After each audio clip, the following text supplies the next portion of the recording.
ఏంటి ఆంధ్రప్రదేశ్ పల్నాడు జిల్లా కొండవీటికోట శ్రీ గోపీనాథ్ దేవాలయంలో కత్తుల బావి ఉందా? ఈ కత్తుల బావిలో 400 మందిని 800 మంది ఒక గ్రామ ప్రజల్ని కత్తులకు బలి చేశారా? ఇది ఒక శ్మశాన దెబ్బ. చెరుపులు ఉన్నాయా? వాస్తవంగా చెప్పాలంటే జానపద కథల్లో రెడ్డి రాజుల కాలం నాటి పాలెగారులు ఎవరైతే ఉన్నారో 72 మంది పాలెగారులు వారిని చంపినట్టుగా ఉంది. వాస్తవానికి జానపద కథల్లో కొన్ని వాస్తవాలు ఉంటాయి, అవాస్తవాలు ఉంటాయి.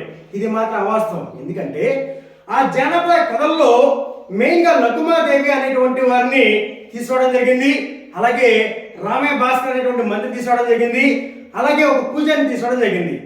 మాట్లాడుకున్నట్లయితే వాస్తవాన్ని కుమారగిరిరెడ్డి అంటే రెడ్డి రాజు కాలం నాటి ఒక రాజు అయినటువంటి కుమారగిరిరెడ్డి వద్ద నృత్యకారిణి ఎవరు అంటే లకుమాదేవి. వాస్తవంగా ఈ గోపీనాథ దేవాలయం అనేది శ్రీకృష్ణ దేవరాయలు శంకుస్థాపన చేయబడి అచ్యుత దేవరాయలు పూజ చేసినటువంటి దేవాలయం.